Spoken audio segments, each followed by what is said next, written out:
Kalau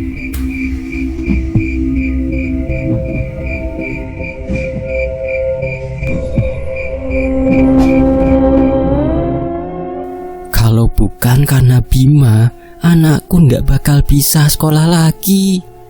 Suara Bu Narti terdengar dari warung kopi di pojok pasar desa Wesir.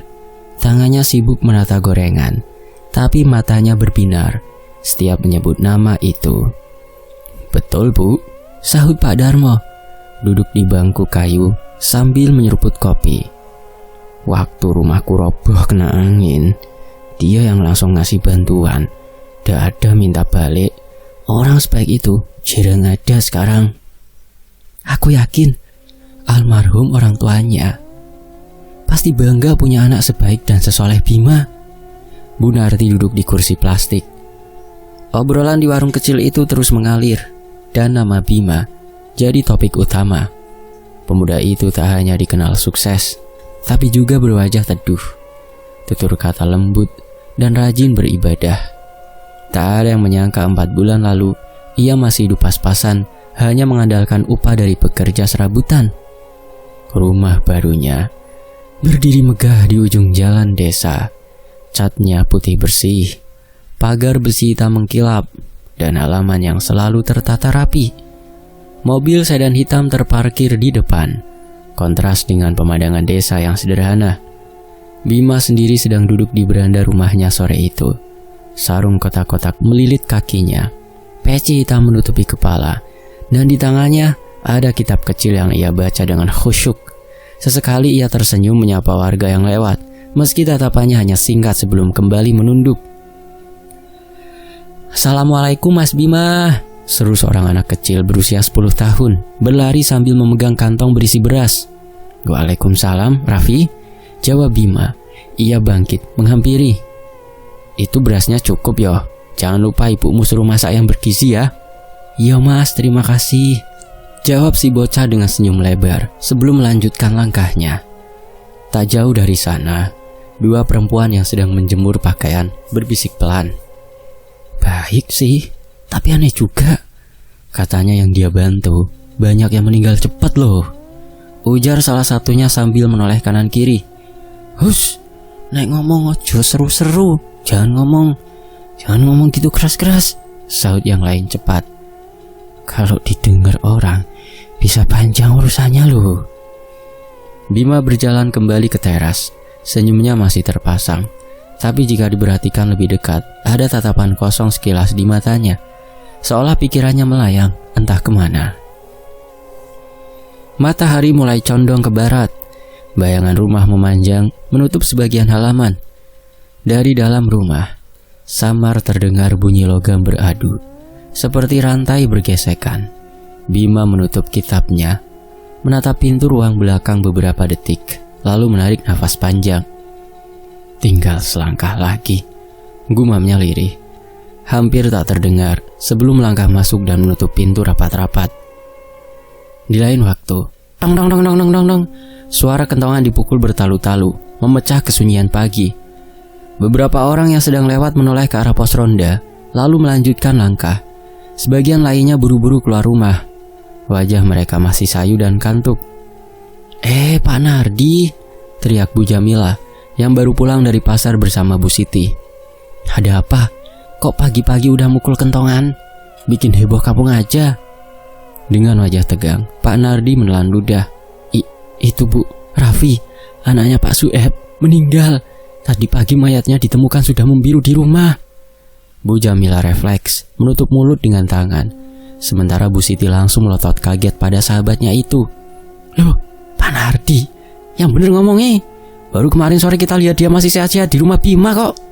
Masa pagi ini udah meninggal?" Suara Bu Jamila meninggi. "Tahu nih," sambung Bu Siti sambil menunjuk wajah Pak Nardi. "Kalau nyebar kabar bohong, tak kuncir mulutmu."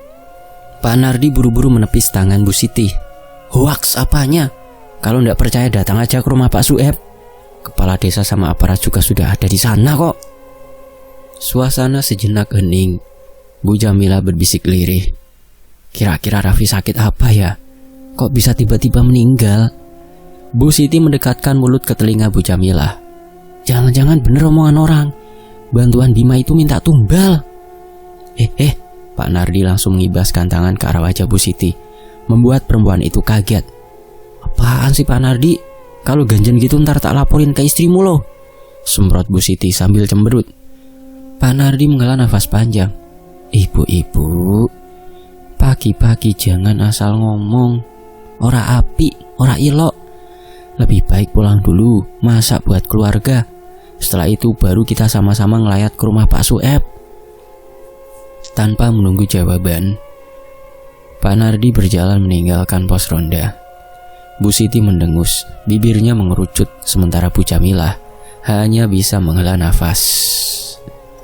Sementara itu, di rumah Pak Sueb, warga sudah ramai berkumpul di ruang tamu. Suasana hening, hanya diiringi isak tangis yang sesekali pecah. Pak Sueb duduk di samping Bu Desi yang terisak tak henti di sisi jenazah putra mereka, Raffi.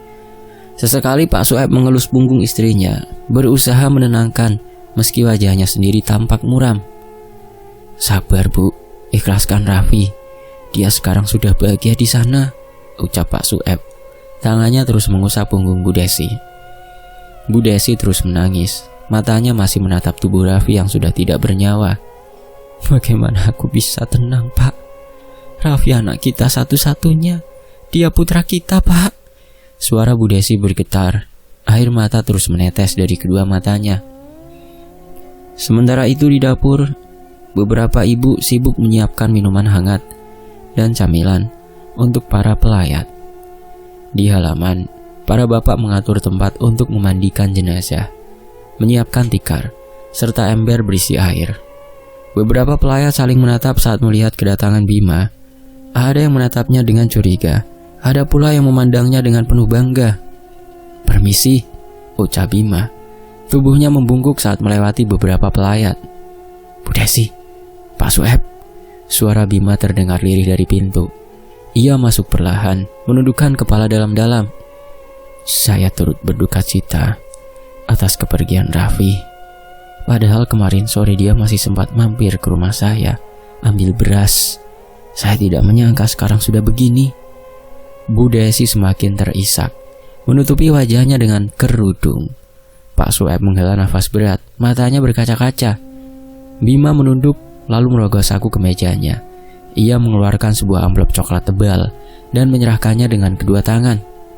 Ini Pak, Bu, nggak seberapa. Semoga bisa sedikit membantu. Pak Sueb menerima amplop itu dengan tangan bergetar. Air matanya menetes saat berkata pelan. Terima kasih Bima, kamu sudah banyak menolong keluarga kami. Kami juga mohon maaf kalau almarhum anak kami ada salah sama kamu selama ini.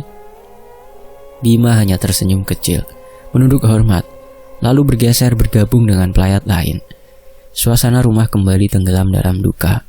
Hanya terdengar suara tangis lirih dan bacaan doa yang bersahutan. Di halaman rumah, tikar sudah digelar. Beberapa bapak mengangkat jenazah Raffi dengan hati-hati dan membaringkannya.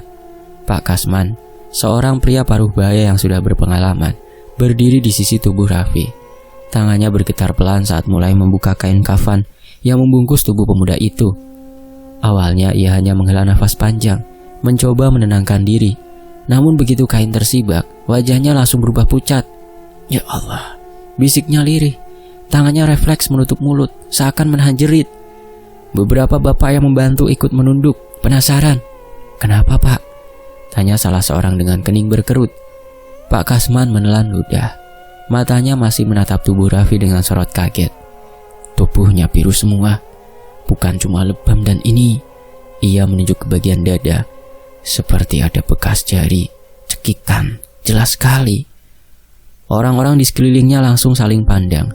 Suasana yang tadinya hening berubah riuh dengan bisik-bisik. Cekikan? Salah seorang bapak berbisik. Jangan-jangan Raffi bukan mati wajar, sahut yang lain lirih. Pak Sueb yang mendengar dari kejauhan melangkah maju dengan wajah tegang. Apa maksudnya itu Pak? Anak saya kenapa? Pak Kasman menunduk, suaranya bergetar. Saya juga bingung Pak. Tapi ini bukan tanda orang meninggal karena sakit biasa. Suasana mendadak sunyi. Hanya suara angin yang berhembus di halaman. membuat bulu kuduk para warga berdiri. Beberapa jam berlalu, kini semua warga sudah ada di pemakaman umum desa. Bu Desi berdiri di pinggir liang lahat putranya, sementara Pak Sueb sudah berada di bawah, siap menerima jenazah Raffi, putranya. Kenapa harus cepat ini, Vi? Suara lirih itu pecah dari bibir Bu Desi yang berdiri di dekat pusara. Matanya sembab, wajahnya pucat.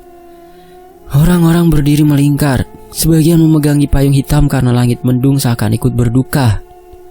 Angin sore berembus pelan, membawa aroma tanah basah yang baru digali. Lantunan doa dari Ustadz Harun terdengar syahdu, bercampur dengan isakan pelan yang sesekali pecah dari kerumunan. Bu, sabar ya. Raffi anak baik. Insya Allah dia dapat tempat terbaik di sisinya, ucap seorang tetangga, menepuk pelan pundak ibu Raffi yang tak henti meneteskan air mata. Ibu Raffi hanya mengangguk, suaranya parau. Dia masih muda, masih banyak mimpi yang belum sempat dia wujudkan. Langit makin gelap, gerimis mulai turun, membasahi tanah makam yang belum padat. Doa kembali dipanjatkan, suara orang-orang merapat, seakan tak ingin meninggalkan Raffi sendirian di tempat peristirahatan terakhirnya. 1 minggu berlalu sejak kepergian Raffi. Siang itu, Adam menepikan motornya di depan gerbang besi hitam itu. Ia sempat mengangkat alis, tak percaya rumah yang megah ini milik sahabatnya dulu, Bima, hanya punya rumah papan yang catnya terkelupas. Bahkan atapnya bocor di beberapa titik. "Assalamualaikum," teriak Adam sambil membuka helm. Pintu depan terbuka, Bima muncul dengan senyum lebar. "Waalaikumsalam, Adam." "Lah iya, Masya Allah, kita terakhir ketemu kapan ya, Mo?" 3-4 tahun lalu kah ya? Adam menghampiri, menyalami sahabatnya erat. "Ya, kurang lebih segitu, Dam," jawab Bima sambil tertawa kecil. "Ayo masuk, ayo, jangan cuma berdiri di luar." Begitu melangkah masuk, Adam mendapati interior rumah yang rapi dan berkelas. Lantai marmer mengkilap, sofa empuk warna krem, dan aroma harum bunga tercium samar. "Dian, kamu sekarang jadi orang kaya ya, Bim? Ini rumah kamu beneran?" tanya Adam sambil mengamati sekeliling. Bima tersenyum, tapi suaranya tenang. "Rezeki Tuhan, Dam. Kalau kita ikhtiar, ya ada jalan."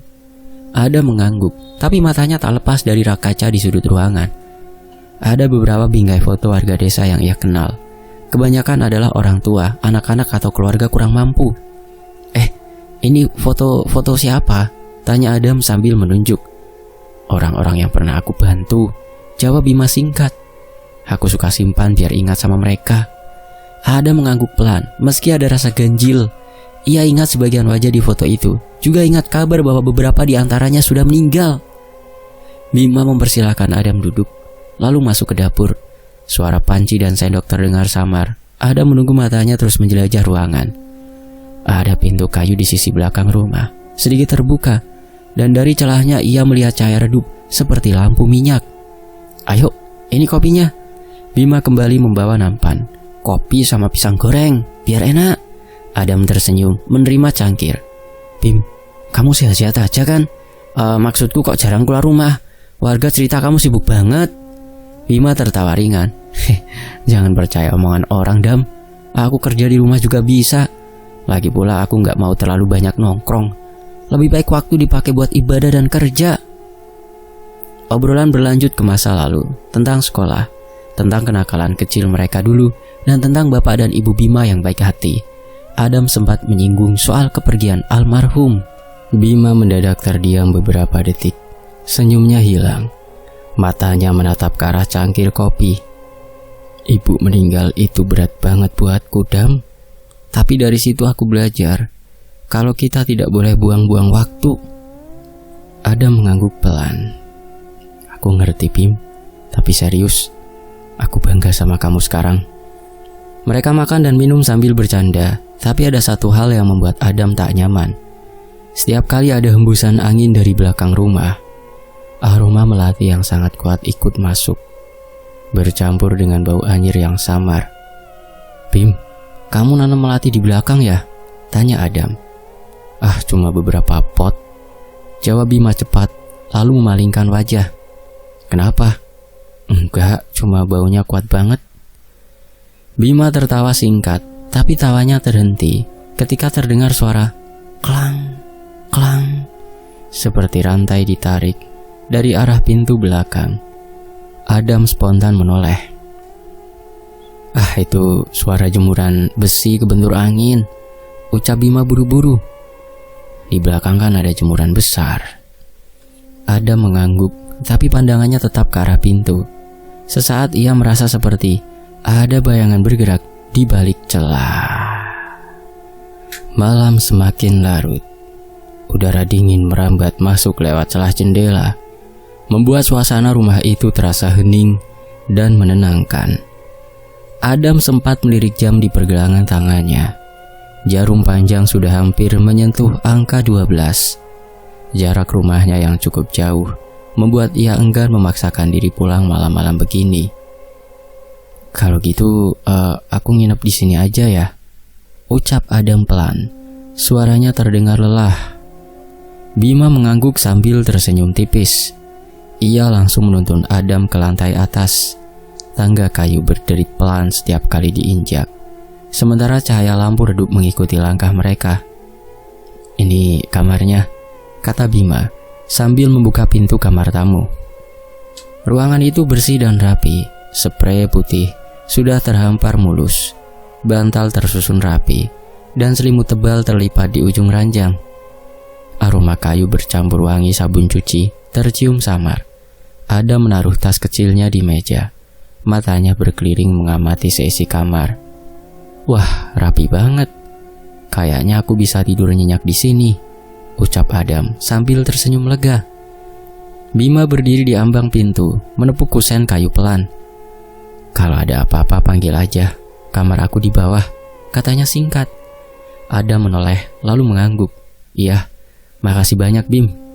Dengan langkah ringan, Bima menutup pintu perlahan dan meninggalkan Adam sendirian dalam kesunyian malam. Lampu kamar dimatikan, hanya tersisa cahaya redup dari lampu lorong. Adam berbaring, tapi matanya sulit terpejam. Suara dari bawah terdengar jelas, langkah kaki pelan. Lalu seperti suara kursi diseret. Suara apa itu? Ia bangkit perlahan, membuka pintu kamar, dan mengintip ke bawah. Dari tangga, ia bisa melihat ruang tengah yang kosong, tapi pintu belakang terbuka lebar. Cahaya redup dari dalamnya menyala seperti api lilin. Adam menggigit bibir, hatinya berdebar. Aroma melati kini lebih pekat, bercampur bau darah yang membuat perutnya mual. Ruangan apa itu? Kayaknya aku belum pernah lihat sebelumnya, gumam Adam pelan. Nyaris hanya terdengar seperti bisikan. Ia hendak turun, tapi langkahnya terhenti ketika dari pintu belakang terdengar suara lirih. Suara Bima sedang melantunkan sesuatu. Kata-katanya asing, bukan bahasa yang Adam kenal. Suara itu makin jelas, diiringi bunyi percikan air dan dentingan logam. "Bima baca opo toh iku? Kayaknya aku ndak pernah dengar bahasa itu." Adam menajamkan pendengarannya. Adam menelan ludah. Rasa ingin tahu bercampur takut menekan dadanya, membuat nafasnya terasa berat. Ia akhirnya memutuskan mundur, pelan-pelan kembali ke kamar. Namun sebelum pintu kamar tertutup rapat, dari sudut matanya ia sempat melihat sesuatu. Bayangan tinggi dengan rambut panjang menjuntai, berdiri kaku di ambang pintu belakang. Bayangan itu menatap lurus ke arah Bima yang masih berlutut, merapal mantra dengan suara bergetar. "Ya Allah," bisik Adam. Suaranya hampir tak terdengar.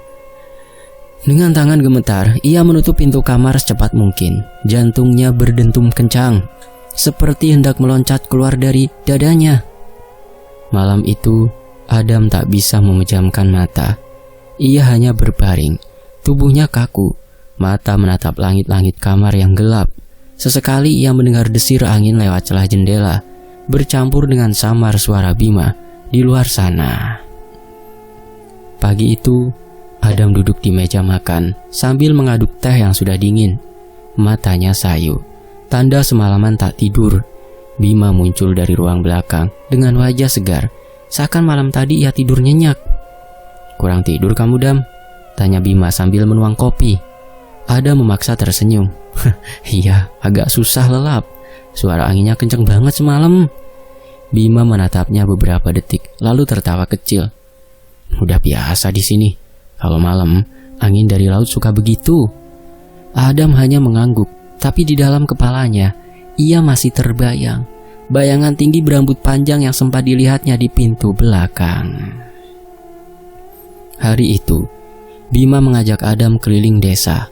Mereka mampir ke rumah seorang janda tua, mengantar bahan makanan, lalu ke rumah anak yatim untuk membayar uang sekolah. Senyum Bima tak pernah lepas. Warga menyambutnya hangat.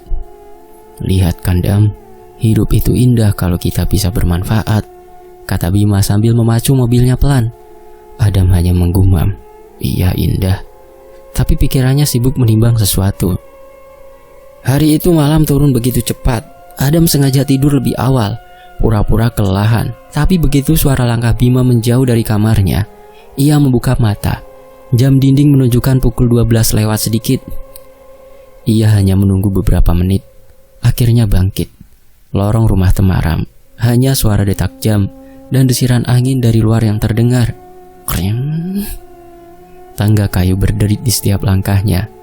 Dari setengah tangga, Adam bisa melihat ruang tengah yang kosong. Pintu belakang terbuka sedikit. Cahaya samar memantul di lantai marmer. Aroma melati menyergap hidungnya. Kali ini lebih tajam, menusuk. Ia menahan nafas, melangkah mendekat. "Bau melatinya kok makin kuat ya?" ucap Adam, tangannya menutup hidung. Dari balik celah pintu, Adam melihat Bima duduk bersila, mengenakan pakaian serba hitam. Peci diletakkan di samping. Di depannya terbentang tikar pandan, penuh sesaji, kembang setaman, dupa mengepul, mangkuk berisi air laut bercampur cairan merah, dan seekor ayam hitam terikat di sudut. Adam menatap dinding di belakang Bima. Ada deretan foto tergantung di sana. Wajah-wajah yang dikenalnya, semua warga desa yang pernah dibantu Bima.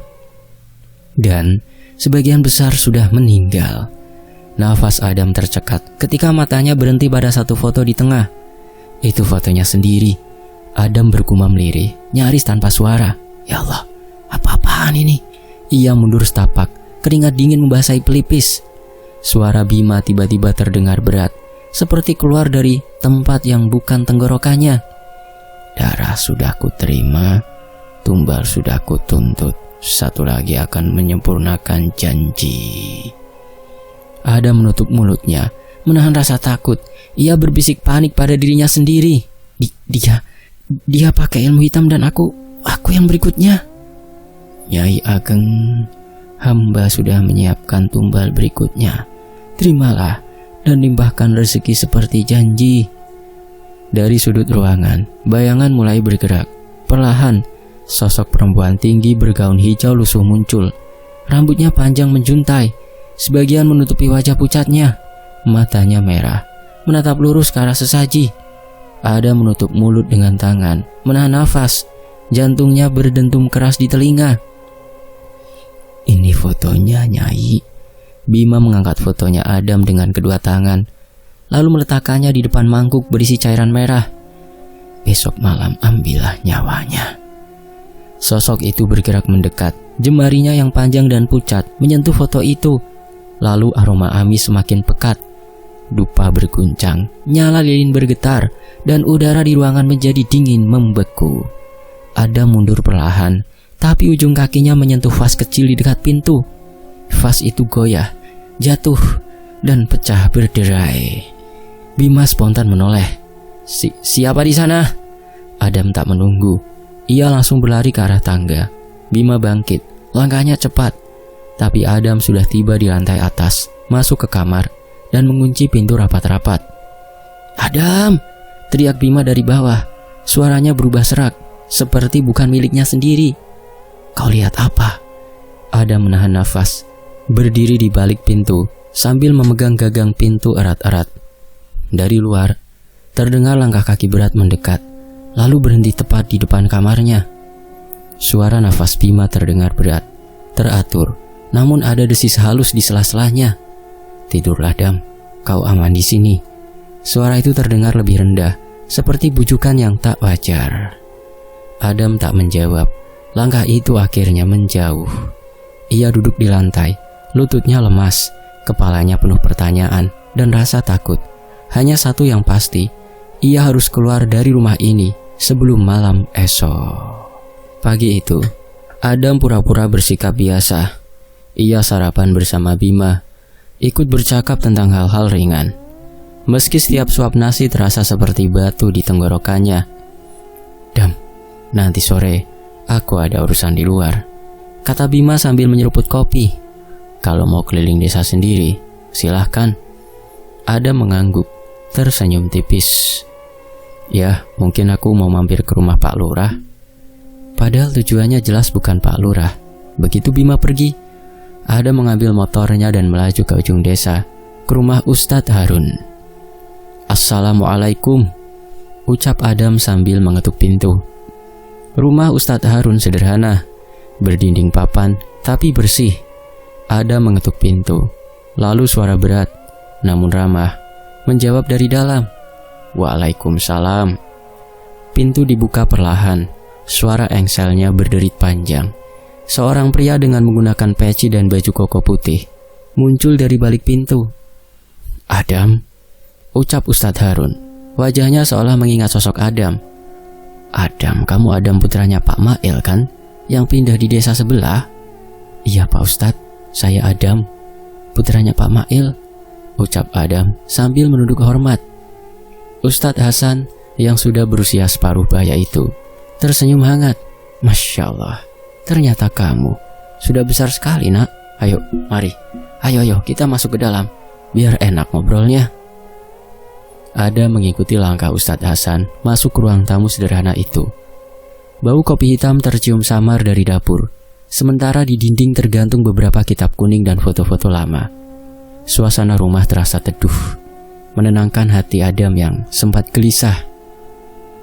Di ruang tamu, Ustadz Harun duduk bersila di atas tikar, memegang mushaf. Wajahnya teduh, namun sorot matanya tajam saat melihat gelagat Adam yang gelisah. "Kamu terlihat seperti dikejar sesuatu. Ada apa, Nak?" tanya Ustadz Harun. Adam duduk, kedua tangannya bergetar. "Ustadz, saya lihat sesuatu di rumah Bima. Sesuatu yang saya tidak mengerti, tapi saya yakin itu berbahaya." Ustadz Harun meletakkan mushafnya. "Ceritakan dari awal, jangan ada yang disembunyikan." Adam menarik nafas panjang, lalu menceritakan semuanya. Suara langkah tengah malam, pintu belakang, aroma melati bercampur amis, ritual dengan sesaji dan sosok perempuan bergaun hijau. Wajah Ustadz Harun mengeras ketika Adam menyebut pesugihan kandang bubrah. "Kamu yakin itu yang dia lakukan?" Adam mengangguk. "Saya lihat fotonya. Foto saya ada di antara calon tumbal." Ustadz Harun menunduk, seolah sedang menimbang. "Nak, kandang bubrah itu bukan permainan. Perjanjian dengan Nyai Ageng Parangkusumo tak pernah gratis. Tumbalnya nyawa manusia, dan biasanya orang terdekat yang dijadikan korban." Adam merasa darahnya berhenti mengalir. "Berarti besok malam?" "Ya," potong Ustadz. "Kalau kita tidak bertindak, kamu akan menjadi korban berikutnya." Adam menggenggam lututnya erat-erat.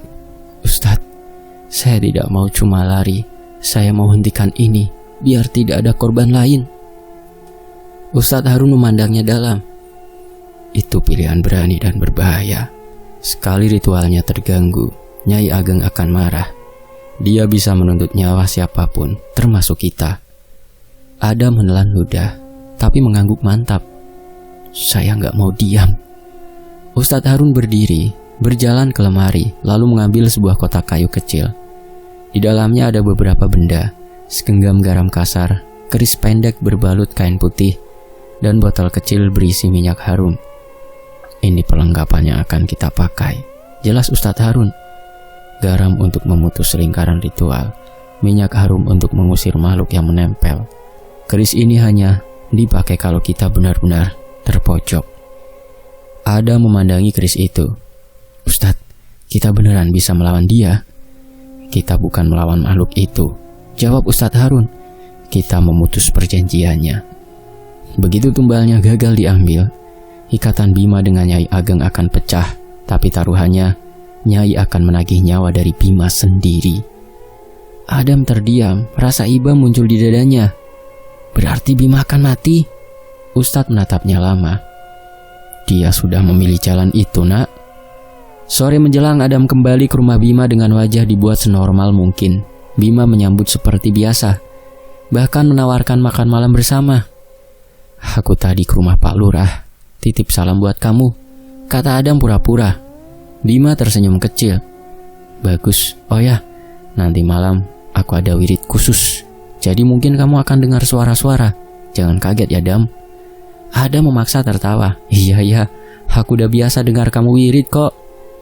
Di dalam hati ia menghitung jam. Malam ini, ia dan Ustadz Harun akan mencoba menggagalkan ritual sebelum puncaknya.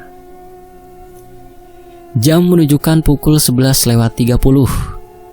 Adam sudah bersiap di dalam kamar. Pintu tak dikunci agar Ustadz Harun bisa masuk. Dari jendela ia melihat bayangan Ustadz Harun bergerak cepat, melintasi halaman, membawa kantong kain. Alhamdulillah, akhirnya Ustadz Harun sudah datang. Adam bergumam lirih, lebih kepada dirinya sendiri. Tak lama, suara langkah Bima terdengar di bawah. Adam mengintip dari tangga. Bima sudah berganti pakaian hitam, membawa mangkuk dan lilin menuju pintu belakang. Ustadz memberi isyarat dari balik pintu. Adam mengangguk, lalu mereka berdua bergerak mendekat. Sepertinya dia sudah memulai ritualnya. Ustadz Harun berbisik, matanya terus menatap ke arah Bima. Dari celah pintu, mereka melihat ritual itu dimulai. Sesaji sudah tersusun, dupa mengepul, dan mantra mulai dilantunkan. Adam merasakan udara menjadi lebih dingin. Aroma melati semakin menusuk, dan dari pojok ruangan, sosok Nyai Ageng mulai menampakkan diri. Matanya yang merah menyala menatap foto Adam di atas sesaji. Ustadz Harun berbisik. Sekarang ia menaburkan garam kasar ke arah tikar sesaji. Seketika nyala lilin bergetar keras, asap dupa terputus, dan suara mantra Bima terhenti. Siapa itu? Teriak Bima. Matanya liar melihat Adam dan Ustadz masuk. Nyai Ageng mengeluarkan suara melengking. Berani-beraninya kau mengganggu ritual, manusia. Ustadz Harun memercikkan minyak harum ke arah sosok itu. Api lilin menyala, membesar, lalu padam, membuat ruangan gelap. Bima menjerit, memegang kepalanya. Tidak, jangan, hentikan. Ustadz Harun merapal ayat kursi keras-keras. Adam mengambil fotonya dari sesaji dan merobeknya. Suara Nyai Ageng berubah menjadi raungan marah. Tubuhnya bergetar, lalu memudar sebagian. Bima, teriak Nyai.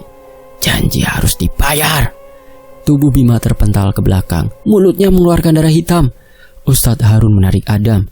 Kita harus keluar sekarang. Mereka berlari keluar rumah, meninggalkan Bima yang terguncang di tengah ruangan. Dari belakang, terdengar suara seperti ribuan ombak menghantam, diikuti jeritan panjang, lalu hening. Ustadz, bagaimana dengan Bima? Adam berhenti di depan pintu rumah Bima. Kita tidak bisa terus di sini. Kita harus segera pergi dari rumah ini. Ustadz Harun langsung menarik tangan Adam. Adam menoleh sekali. Rumah itu kini gelap total. Hanya satu yang ia tahu, Bima tak akan pernah keluar dari sana hidup-hidup. Malam itu, Adam dan Ustadz Harun terus berlari menyusuri jalan desa yang sepi. Nafas mereka berat. Keringat bercampur dengan udara asin dari arah pantai. Jangan lihat ke belakang, kata Ustadz Harun. Suaranya tegas namun sedikit bergetar. Adam mengangguk, meski rasa penasaran nyaris membunuhnya. Tapi ia ingat jeritan Bima, dan bayangan merah di mata Nyai Ageng lebih baik tak menoleh. Mereka berhenti di halaman masjid kecil di tepi desa. Ustadz Harun duduk di tangga, membuka botol air mineral, lalu memercikannya ke wajah Adam. Biar tenang, kau pucat sekali. Biar residu negatif dari arwah tunggal yang ada di Bima hilang. Adam menatap tanah. Ustadz, kita meninggalkannya di sana. Ustadz menutup mata sejenak. Itu harga yang dia pilih sendiri, nak. Pesugihan tak pernah mengizinkan utang tanpa bayar. Beberapa menit kemudian, dari arah rumah Bima, angin kencang bertiup, membawa aroma melati bercampur amis yang pekat. Udara menjadi dingin, sampai Adam bisa melihat hembus nafasnya sendiri. Lalu terdengar suara dentuman, seperti pintu besar yang ditutup paksa, diikuti pekikan panjang yang memecah malam. Adam memegang lengan Ustadz Harun erat-erat. Itu Ustadz Harun mengangguk perlahan. Dia sudah diambil. Pagi menjelang, kabar itu menyebar. Warga menemukan rumah Bima dalam keadaan terkunci dari dalam. Tak ada yang berani masuk, kecuali Pak Lurah yang datang bersama beberapa orang. Adam ikut berdiri di pinggir kerumunan. Dari celah pintu yang dibuka paksa, bau busuk langsung menyeruak, membuat beberapa orang mundur sambil menutup hidung. Ya Allah, seru Pak Lurah pelan. Di ruang tengah, Bima tergeletak, tubuhnya membiru, kulitnya seperti retak-retak. Matanya melotot menatap langit-langit. Di sekelilingnya, sesaji berserakan, kembang layu, dan lilin meleleh habis.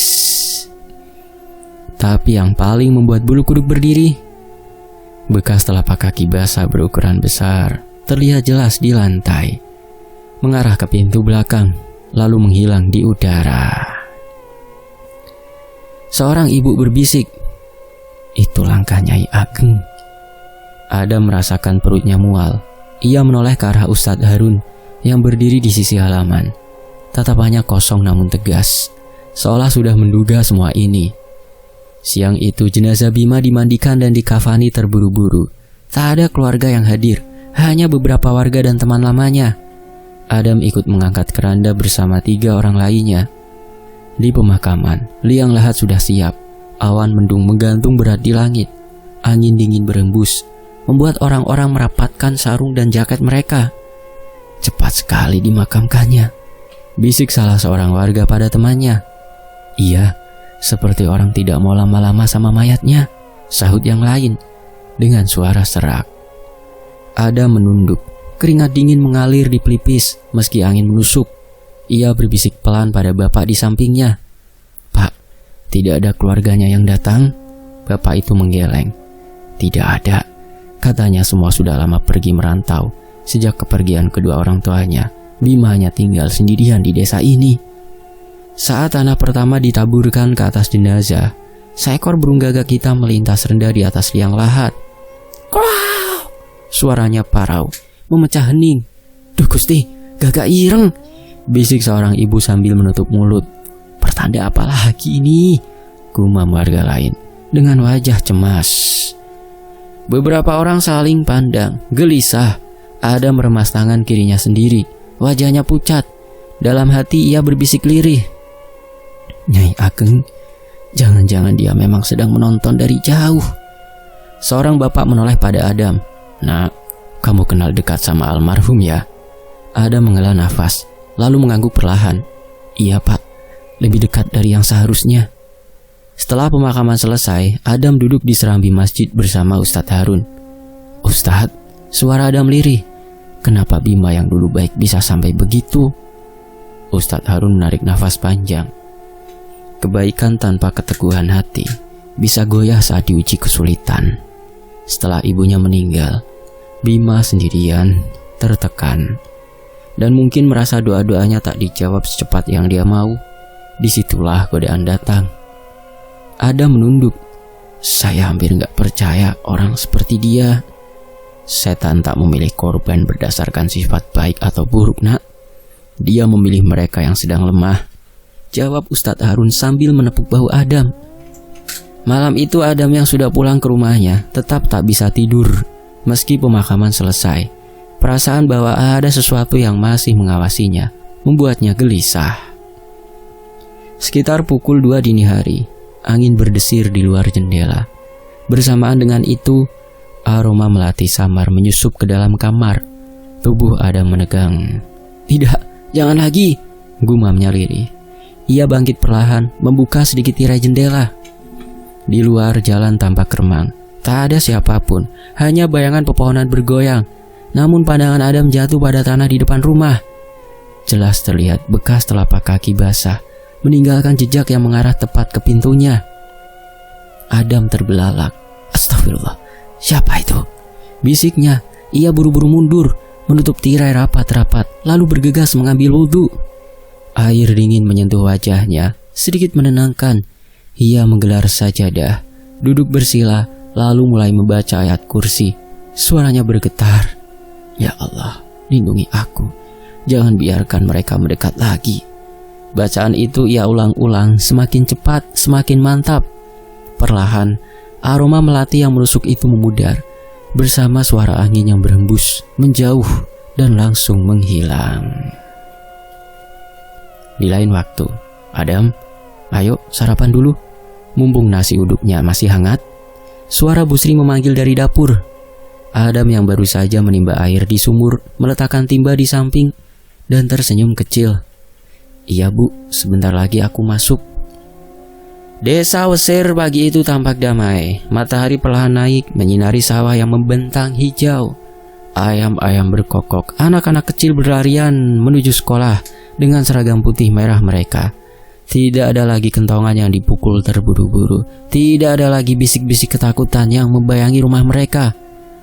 Adam duduk di beranda sambil mengeringkan keringat. Ia menghirup dalam-dalam udara pagi yang segar, mencoba meyakinkan dirinya bahwa semua sudah berakhir. Pak Mail keluar dari dalam rumah, membawa secangkir kopi hitam. Kamu tadi malam tidur nyenyak, Dam? Adam menggeleng pelan. Belum bisa, Pak. Masih terbayang terus kejadian-kejadian itu. Tapi rasanya pagi ini beda, lebih tenang. Pak Mail menepuk bahu Adam. Begitulah hidup, nak. Orang jahat pada akhirnya akan mendapat balasan. Sekarang tinggal kita yang harus belajar ikhlas. Adam menatap wajah ayahnya yang mulai dipenuhi keriput. Tapi Pak, kalau bayangan itu belum pergi, kalau masih ada yang tersisa. Pak Mail meneguk kopinya perlahan. Kalau begitu, tugas kita menjaga diri. Ibadah jangan sampai kendor. Dan jangan pernah putus berdoa. Desa ini sudah terlalu lama dihantui ketakutan. Biarlah sekarang kita rawat dengan doa dan kebaikan. Adam terdiam sejenak, lalu mengangguk mantap. Iya Pak, aku akan berusaha. Adam memandang ke halaman dengan senyum mengambang, memperhatikan kondisi desa yang ramai, dengan suasana yang segar dan penuh ketenangan. Bim, apapun yang pernah kamu lakukan di masa lalu, kamu tetap sahabat terbaikku. Semoga Allah menempatkanmu di tempat terbaik. Adam bergumam dalam hati. Pandangannya menatap ke langit dengan tatapan kosong. Tamat. Demikianlah sebuah kisah yang ditulis oleh Pijar Horor Sayap Emas. Mohon maaf kalau ada salah kata atau salah intonasi. Fakta secara pamit dulu. Wassalamualaikum warahmatullahi wabarakatuh. Sampai jumpa di kisah berikutnya. Tetap di Fakta Sejarah. Alhamdulillah.